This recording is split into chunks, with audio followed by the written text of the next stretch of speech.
So I'm honored to offer this class to the Federal University of Petroleum Resources, the program in Masters in Environmental Science. You're all scientists, which I look forward to hearing about. Um, this is a photograph taken just a week ago. Um, in New Hampshire, in New England, a part of the United States, where we have the most glorious autumns. And as you can see, it is a reflection of colors, and the trees are orange and red and yellow, as you might see reflected in the water here. And on this subject of reflections, I'd like you to take just a moment and think about the last time that you looked at your shadow, that you observed your shadow. I plant this seed in your head because I try to make it a point to see my shadow whenever I can. I had the wonderful opportunity when I was in New Hampshire that evening when I took this picture under the full moon, the full harvest moon of October in New England, to see a moon shadow. It was so bright. And for me, anyways, looking at my shadow really shifts the way I think about things. And Earth law is intended to shift the way human beings think about things on all levels. And Earth law is not simply for lawyers. Earth law is very much an interdisciplinary field of science, of anthropology, of ecology, of social sciences and politics and economics and finance and business. And we'll explore these different tangents as we move along. I'll offer another, I hope, yes, another, I hope, paradigm shifting photograph. This is a photograph taken in Central Park, which is this oasis of nature in the middle of New York City.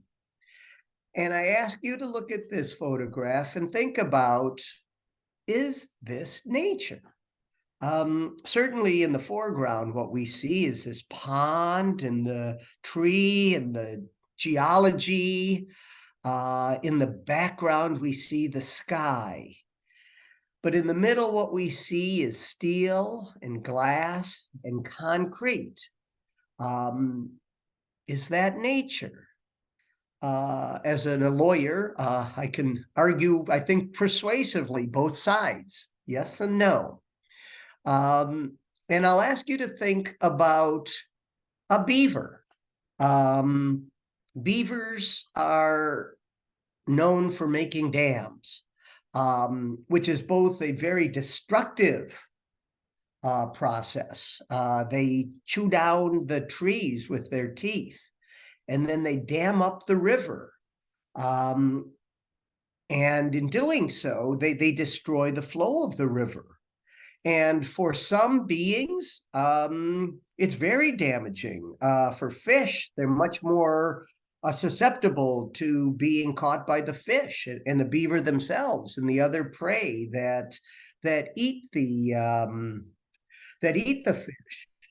It's a very destructive process for the flora, the plants that grow on the riverbank, who are submerged and might not be able to survive anymore.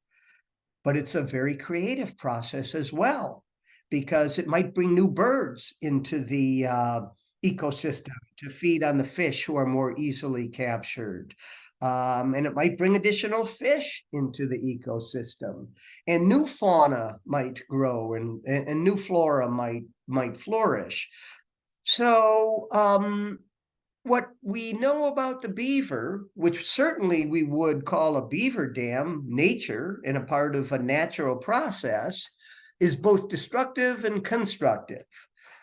And we can look at the human creations of cities, of nation states, of economies, of politics and governments as very creative processes, but also as very destructive processes. So as we go through the class over the next 5 weeks, be open-minded and always check your thoughts. Check your first thoughts. Is this nature what I first asked a few minutes ago? Perhaps you said yes, and maybe now you're thinking, well, perhaps no. Always reconsider first principles. And this leads me to our next slide.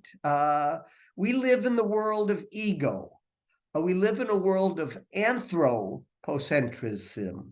Anthro meaning human, man actually, and centrism, of course, centered. We live in an anthropocentric world in which humans are at the top and all else is subordinated.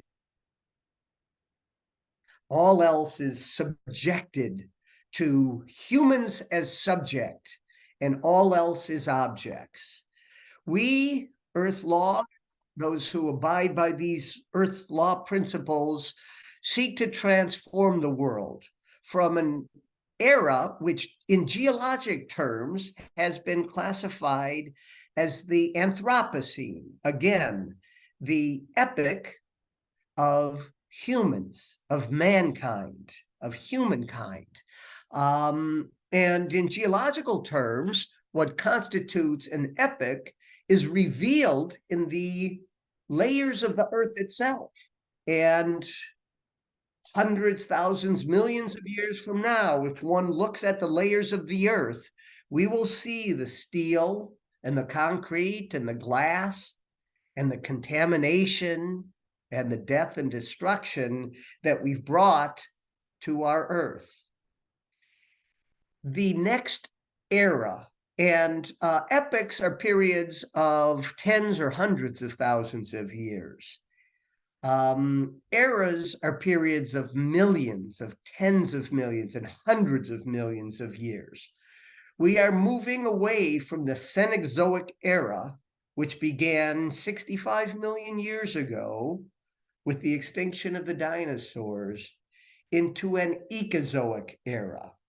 And the term Ecozoic is not a formal adopted geological term. It is an aspirational term.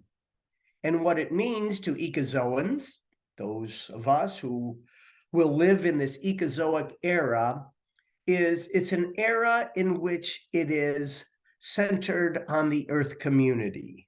You'll hear me refer to Thomas Berry repeatedly through this course.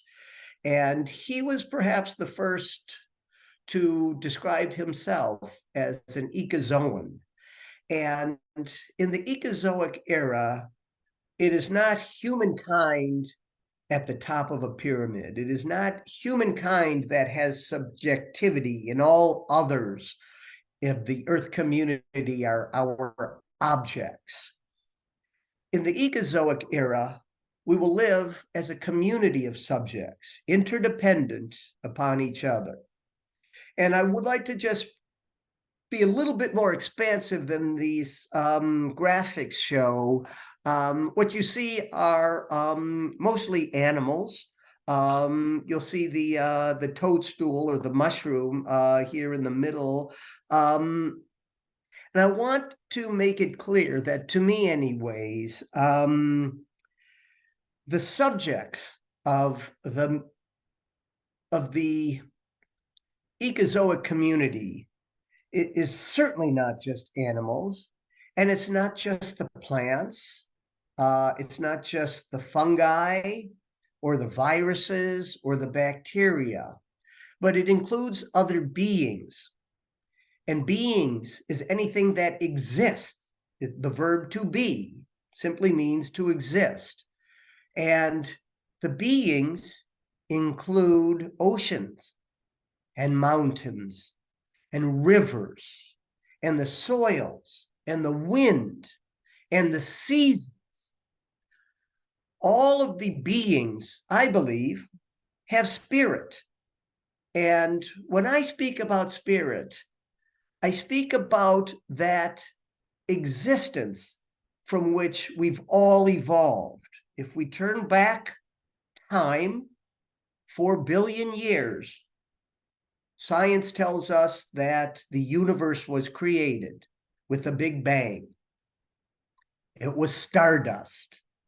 We are stardust, and so are the starfish, and the snakes, and the mountains, and the wind, and the atmosphere, and the planets.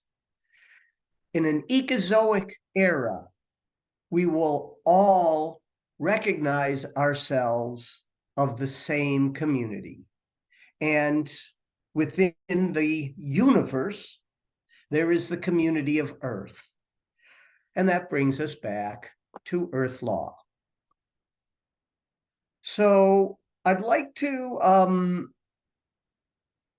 well, before we get into this class overview, let me pause. The recognition of the world as a communion of subjects, a communion of beings, is a different way of looking at it. As scientists in this program, I think you all have perhaps some basic understanding of systems thinking, how systems are independent, and pulling on one thread will have an effect on other threads. And as human beings, we certainly understand mechanics and relationships, but all of existence cannot be reduced to mechanics. We know there are things that we don't understand. And I mentioned this earlier, I want us to re-examine first principles. And for example, for the vast 99.9% of human existence, we believed that the Earth was just a flat thing. Perhaps 100,000 years ago, it existed no farther than we could walk or see.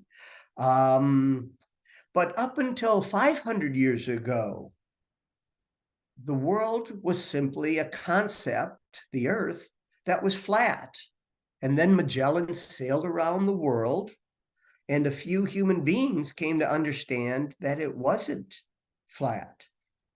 First principles can change. Another first principle that is universally adopted, well, at least across the Earth. I should be careful when I use the word universal, because I wasn't in that case referring to the universe, but at least all of human beings on Earth.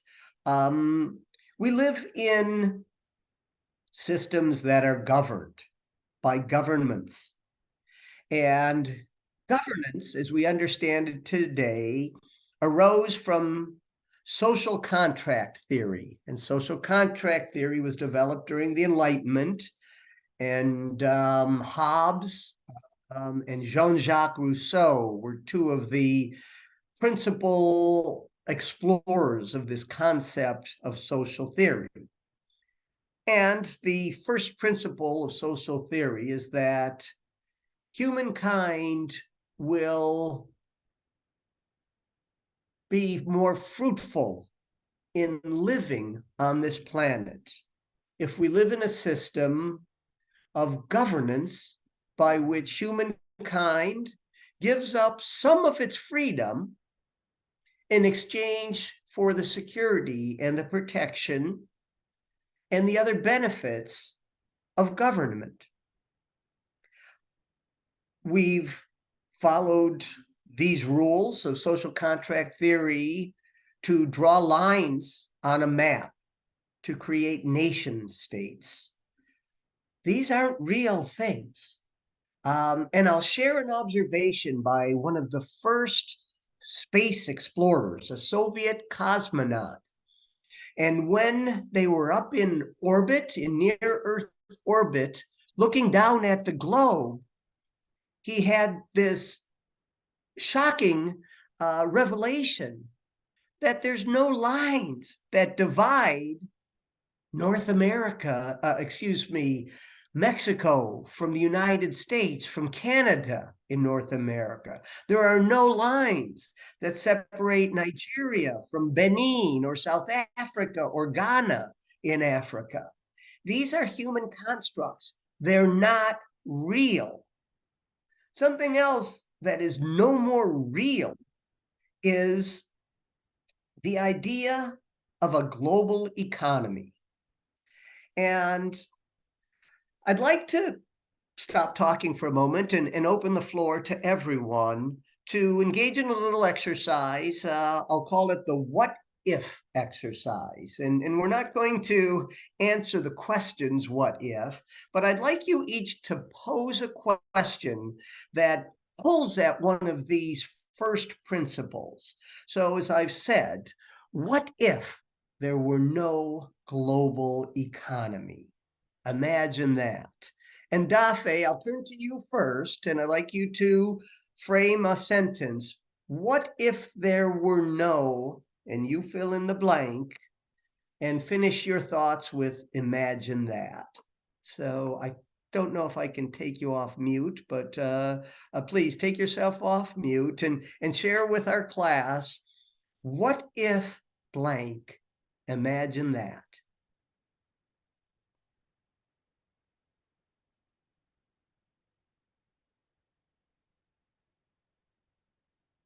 Maybe, do I have to turn, oh, you're on. Okay, perfect. Can you hear me now? Yes, we can.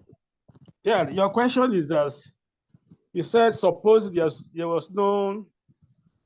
Can I get your question very well? I didn't get it clear because I have a network problem. Of course. You will fill in this blank. What if blank? Imagine that. Here's another example. What if there were no religions? Imagine that. Well, from my understanding, if there was no existence, then we shouldn't be talking about where we are today, judging from the relationship we have with other co-tenants of the planet. So can you frame a question, Dafe? Can you frame a question? What if, and then you fill in the blank. That's what I'm asking. What if? Okay. Yes, give me a what if. It can be as crazy as you want. Okay. What if I am not in this planet Earth? Imagine that. Very good. Lorelta, would you like to go?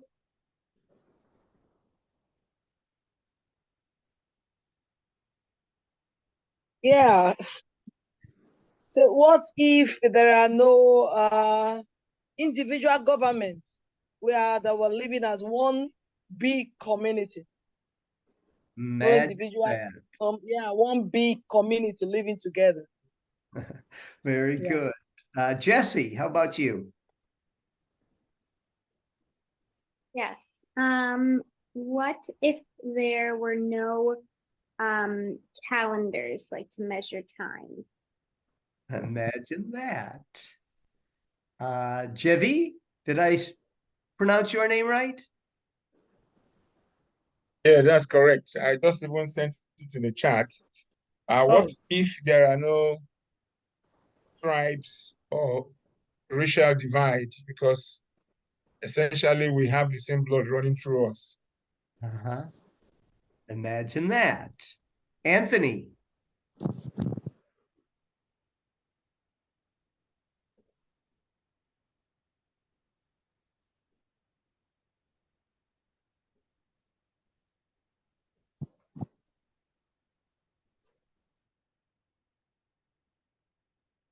I need you to unmute, Anthony.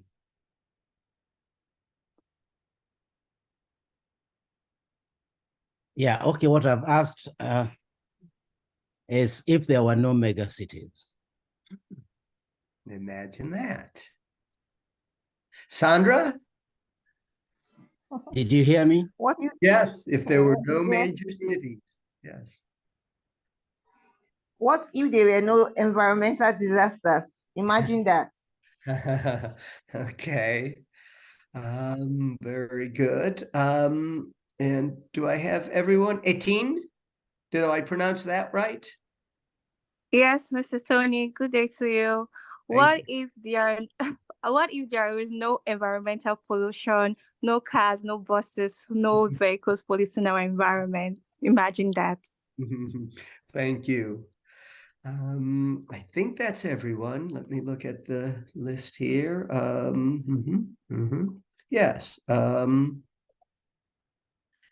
thank you all for participating. Okay, I'm going back to our PowerPoint now. So over the next 5 weeks, we're going to try to cover these 4 general areas. And this is the way that our book is laid out as well. I believe I've shared the book, or Dafe has, with each of you. The first few chapters talk about the emergence of Earth law and the origins and some of the foundations. Earth law sprung from Earth jurisprudence. Jurisprudence is the study of law, and much more theoretical. And Earth law grows out of Earth jurisprudence and makes practical applications that are intended to effectuate the principles. And we'll look at the principles of Earth jurisprudence in a few minutes. I would say that the godfather of Earth law, he's certainly my inspiration, and one of the first to begin to develop practical applications for Earth jurisprudence is Cormac Cullinan. Dafe knows Cormac. Cormac is a South African environmental lawyer. And about 25 years ago, he wrote a book called Wild Law, a manifesto for Earth justice. And I'll encourage you all to search out that book. And you'll see how Earth jurisprudence began to be transformed into practical law. The next section of the book that we'll cover is threshold challenges. And these, again, goes back to our what if exercise. These are challenges that are human concepts. They're not real. They're concepts that we've turned into reality. And some of the threshold challenges are property law, this belief that a human being can own property. I mean, we can own property to the extent that there are systems that permit us to do that. We have deeds, that say this belongs to this and this belongs to this. We have concepts called leases, where we can, as a nation state, nation states, again, theoretically, own all of the land and waters within these artificial lines. And they might sell leases of this land to oil companies. And the lease will describe what one might do under the terms of the lease: drill and extract oil. Another threshold challenge, and this is a pretty technical one, in the law we call it standing, and it also might be called as personhood. And an example is that a human being who's more than 18 years old, at least in the United States, has legal standing and can go into a court of law and file a lawsuit in their own name because they have standing. Corporations also have standing. Nations and smaller governmental entities like states and municipalities, they have standing. Trees do not have standing. And 50 years ago, there was a seminal, an extremely important law review article that was written. We write about it in the book. And the name of the article is "Should Trees Have Standing?" And the article gained notoriety because it was cited by the United States Supreme Court in a case involving a development. And an argument was made by this justice. It was a dissenting argument, meaning it was a written opinion, but it was not the majority opinion, and it was not the holding of the case. But the proposition was that why shouldn't trees have standing? Why shouldn't there be a guardian who would speak for the trees or the forest or the river? And we'll speak about guardianship. That's another, that moves us into the third section of the book, Legal Strategies. And guardians are legal subjects. They have personhood, they have standing, and they represent the interests of one who does not have standing. And the easiest example is a child. A child does not have standing in court because they are not of age. So when a child's interests are the subject of a litigation, for example, in a divorce, as to which parent should have custody or how custody might be shared, a guardian is appointed for the child. And the guardian is charged with some very important responsibilities. The responsibility is to understand what the child would say if the child could have a voice in court. And in the United States, to be a guardian, it's often a social worker, a person who speaks with a child and can work with the child and help the child articulate what the child wants. Now imagine this. What if rivers had standing? What if a guardian could be appointed to be the legal voice of the river? What would the river say? Dafe has founded an organization, and he'll have some time in a successive class to speak about the River Ethiop Trust Foundation. And one of the goals of this campaign is to give voice to the River Ethiop, so the River Ethiop herself can say in a legal proceeding, this is what I want.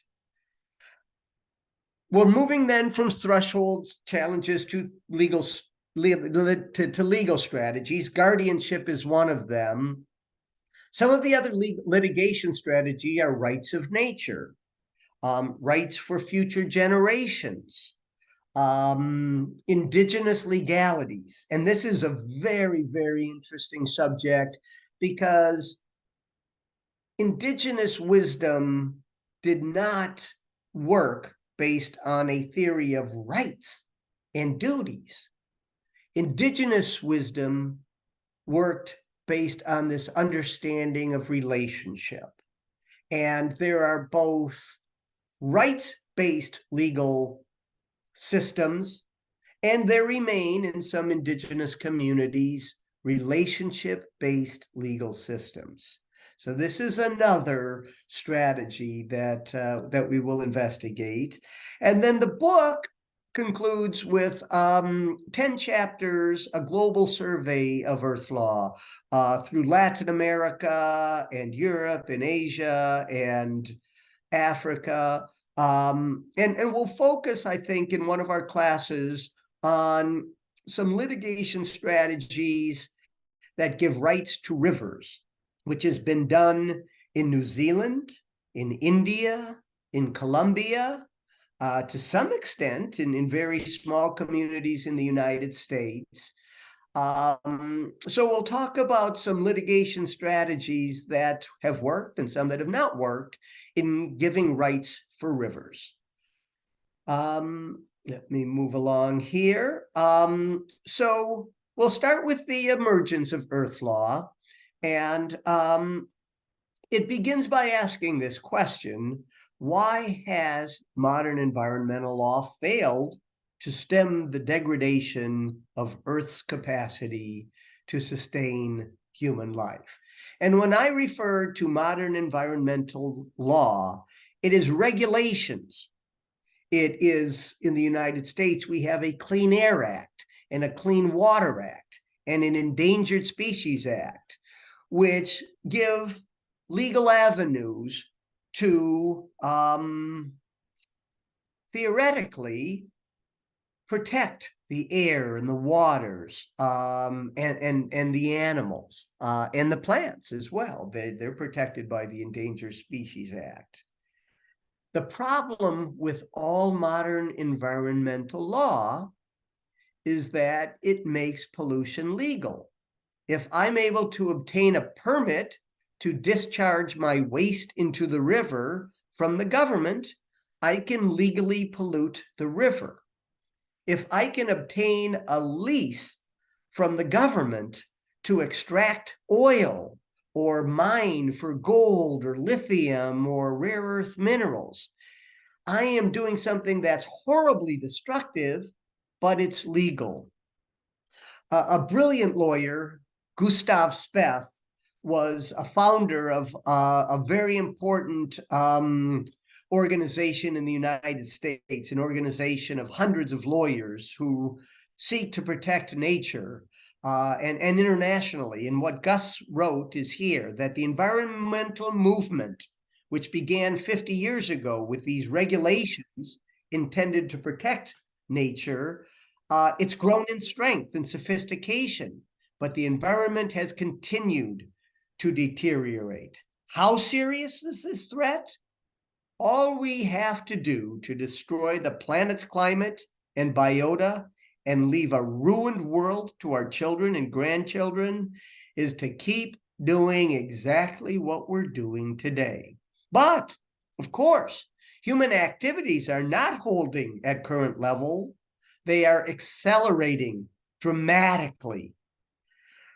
I read yesterday that Wall Street, this barometer of wealth in the United States and perhaps the world, despite the horrible climate news every single day, is doubling down in its exploitation of the earth by investing more and more in extraction and development of fossil fuels. It's accelerating the pace of destruction.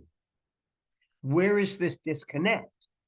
I don't have an answer, but I will suggest that we look at these first principles.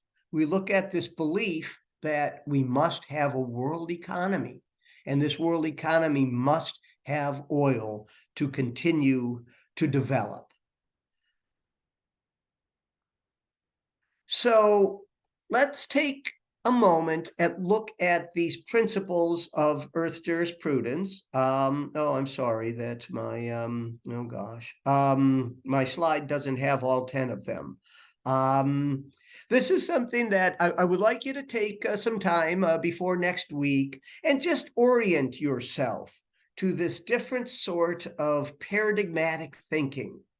So what Thomas Berry, who is one of the great thinkers of Earth jurisprudence, where he begins is that rights, this human concept of rights originate where existence originates.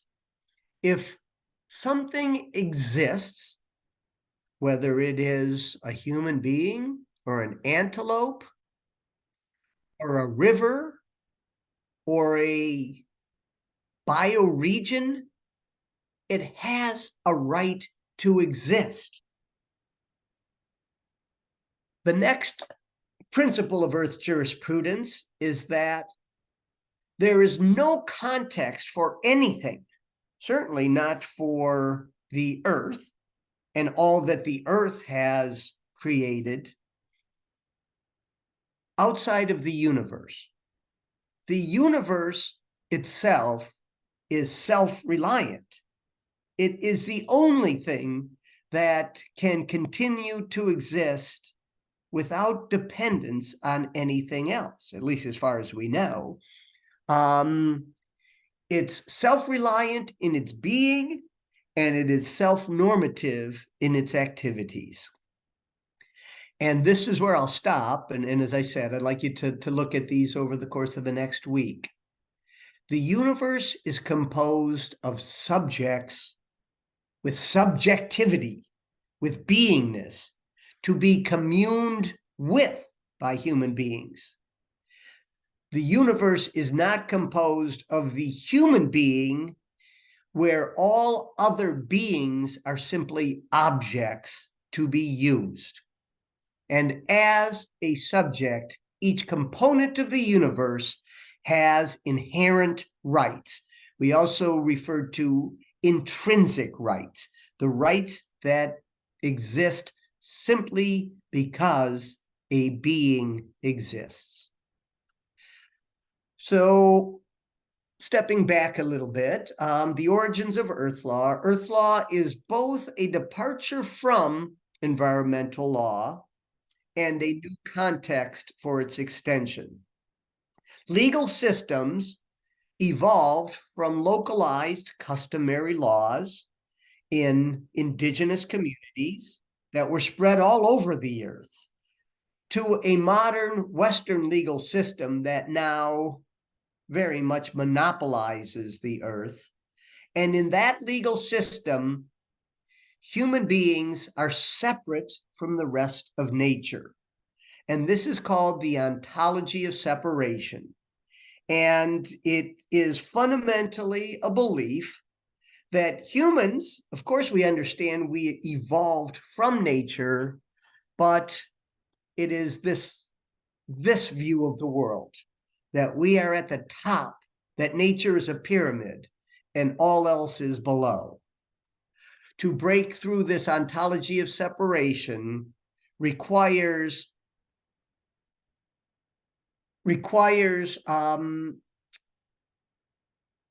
what I refer to as altering our consciousness. And when I speak of consciousness, and we'll get more into this, it's not just cognitive thinking. Our awareness of the world around us is not just based on what we think. We take in cues from our environment that we don't even realize, okay? I call this intuition. Consciousness is what comes with being. And all beings, I believe, have consciousness. And my theory of change, and a theory I propose for changing legal systems, is consciousness altering, consciousness of beings, in particular here human beings, leads to systemic change. And the systems I'm talking about are political systems, economic systems, financial systems, the systems of science. This idea of a one world is something that has been practiced by indigenous peoples since time immemorial, and it's ingrained and held and understood in what remains of indigenous cultures and belief systems.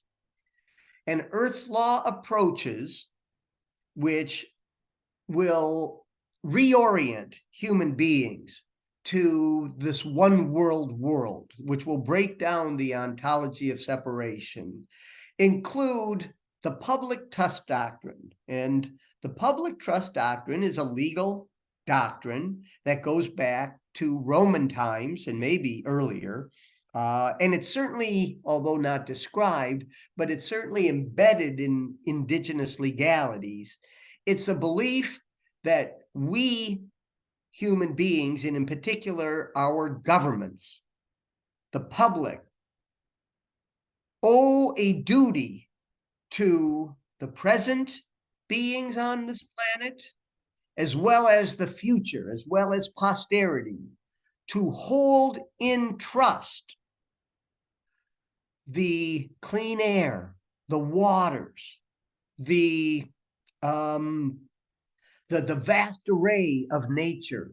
There is a duty upon the governments owed to the governed to hold nature in trust and preserve it for the future.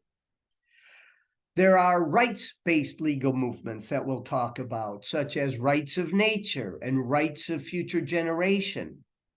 There are international laws. The human rights laws is perhaps the best example, and a rapidly emerging concept that is closing and getting closer and closer to being adopted is as a war crime, as an international crime, is ecocide, where damaging vast swaths of the environment or creating permanent damage to the environment will be a crime that can be prosecuted in the International Criminal Court.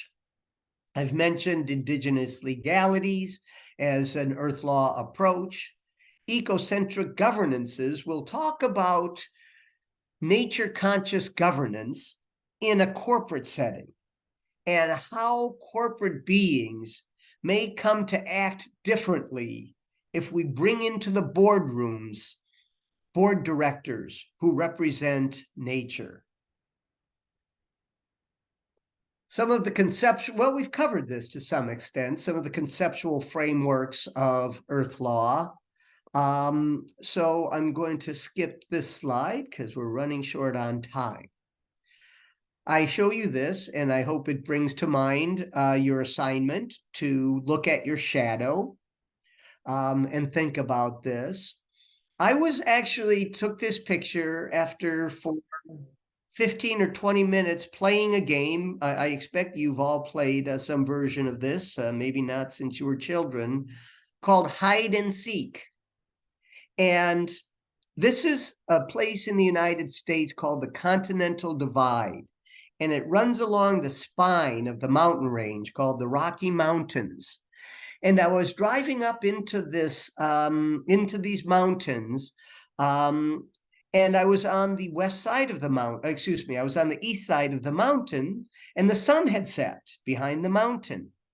And when I got to the top of this ridge, the sun was back above the mountains, and I was able to see another sunset.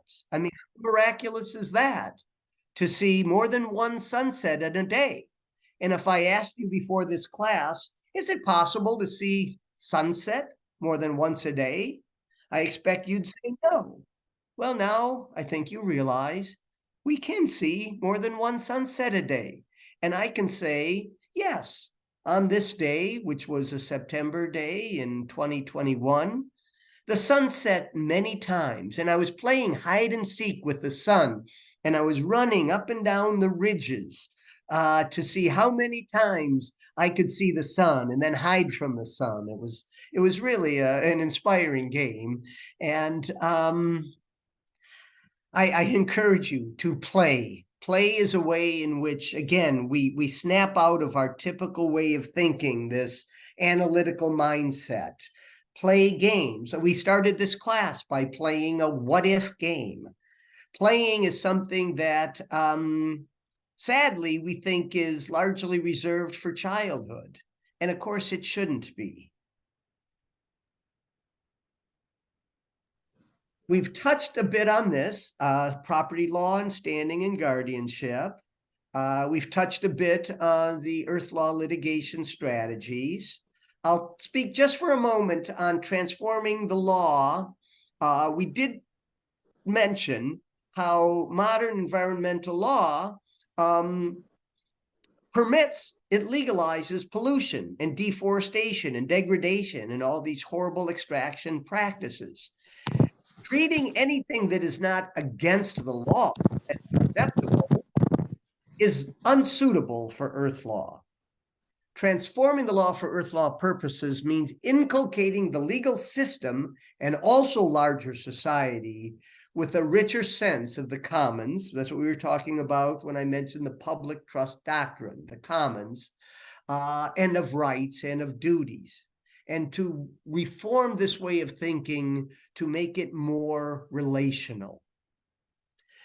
Earth law begins with the propositions, as I've said it before, that we are not a human controlling subject with all other beings as objects. We are living on a planet, and we need to live in communion with other subjects. We live together and we share this global commons, and we must work together in mutually beneficial ways for the sake of present and future generations. I want to touch on this, that again, in the book, we speak about global earth law developments, and these are some highlights. In 2009, the Constitution of Ecuador was rewritten. A new constitution was adopted in which nature is given rights. It's referred to in Ecuador, nature is referred to as Pachamama, which translates roughly as Mother Earth or as our creator. In Colombia, the courts have recognized river basin, the watershed, to be a holder of rights. And this was done in a case that was successful in stopping a destructive mining operation. In New Zealand, legislation was passed to recognize a national park and a river flowing through the park as its own legal entity, with a guardian that is entrusted and empowered to protect the river. And in India, a state Supreme Court specifically citing that in India, it cites the New Zealand case, and it also cites other cases in India which have recognized the personhood of gods, yes. And this was the foundation for the court to recognize the legal being and legal personhood of the Ganges and Pachamama rivers, as well as the entire animal kingdom. The decision was overturned, but I'm mentioning these river cases because, as I mentioned earlier, DAFE and the River Ethiop Trust Foundation are striving within Nigeria to give rights and personhood to the River Ethiop, and we're going to explore that.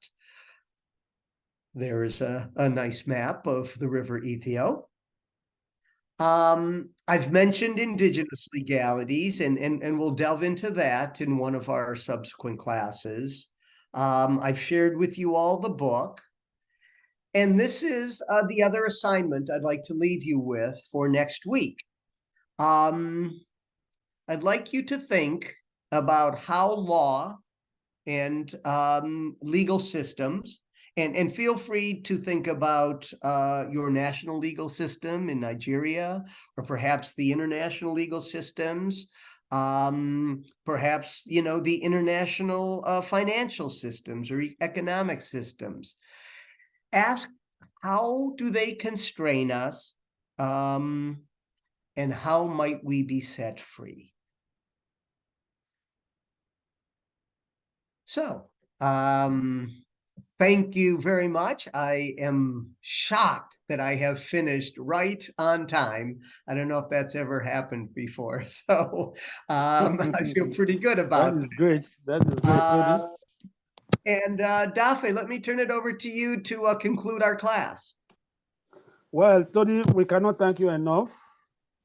It has started. It's what we've been longing for. We are very grateful that this lecture, this education have started in Africa, and with a class of 5 MSc, Master of Science in Environmental Policy and Regulations. I think with this, we have started a journey that we should be proud of in the next 5 years and 10 years. I wish to thank you very much for this opening of this lecture that will be be done in the next 5 weeks. And we hope that we should be able to cover all the things that will make us to be experts in these health law issues. We want to thank you on behalf of the other students in this class. Thank you so much. Well, and again, my gratitude goes to all of you for sharing your time, and to the university as well. Deserves tremendous commendation for taking this step. So we will see you all next week. Well, the director, Thank sorry, you, Mr. Tony. the Thank director you. wants We to say appreciate something to the Daro. Thank you. Yeah, thank you. Yeah. Okay, Yeah, be so thank well. Mr. Tony. Thank you very much. We appreciate and we look forward to more interactions and collaboration. Thank you Okay, very much. you bet. Thank Yeah, you. Bye. thank So you. see you next Bye. week. Yeah.